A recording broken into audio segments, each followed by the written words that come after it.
Canola oil is a commonly used type of cooking oil. It's derived from the seed of the canola plant, which North American farmers have been growing for about 30 years. The plant blooms in the summer, producing bright yellow flowers. Farmers harvest the seeds from pods, which form after those flowers die off. Canola oil is one of the healthiest cooking oils. Compared to olive, sunflower, and soybean oils, it has the lowest level of saturated fat, 7%. It also contains more healthy omega-3 fatty acids and is high in monounsaturated fat, which lowers cholesterol.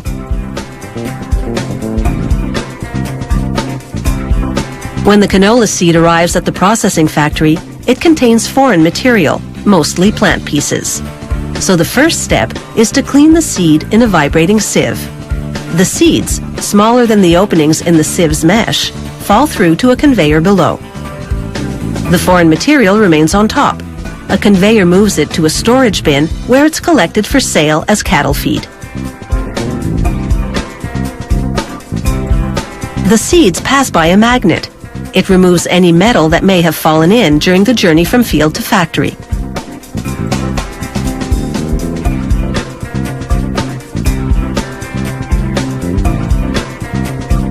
Next, the seeds enter a roller mill. They pass between two steel rollers, which crush them into thin flakes. A conveyor then feeds the flakes into a screw press. It has a large revolving screw-shaped shaft enclosed within a slotted cage. As the shaft turns, its threads squeeze the flakes with high pressure, forcing out the oil, which then drains out through the slots. 42% of canola seed is oil. This screw press extracts nearly 3/4 of that.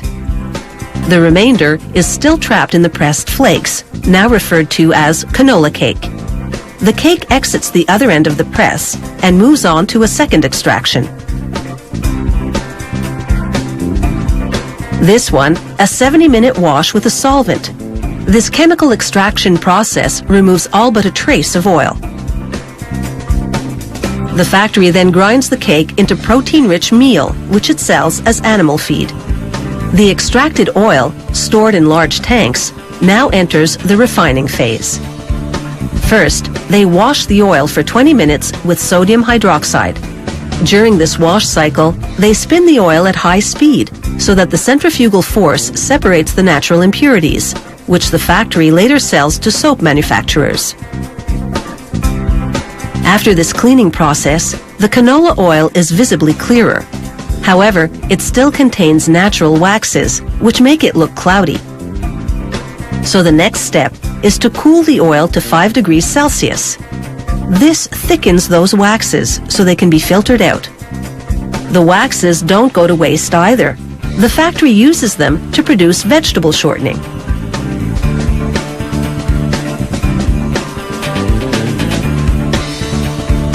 In the factory's lab, technicians recreate production on a small scale to ensure performance and quality.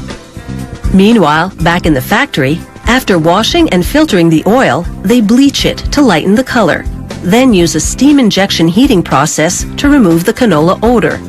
The oil is now fully refined and ready for bottling. The equipment first turns the plastic bottles upside down and injects filtered pressurized air to blow out any dust or dirt inside. Then it turns the bottles right side up again to position for filling. Just before a nozzle starts filling, it applies a vacuum. If there's no suction indicating a leak in the bottle, the machine automatically ejects that bottle from the line. Each bottling machine in the factory fills 22,000 bottles per hour. The labeling machines work at the same speed. They spread glue on the back of each label, then apply the label's edge to the bottle. The bottle spins, wrapping the rest of the label around itself. As the bottles come off the labeler, a robot separates them into groups of 12. Then it picks up and deposits each dozen in a shipping box. From field to factory to your pantry, where once opened, canola oil has a shelf life of about a year.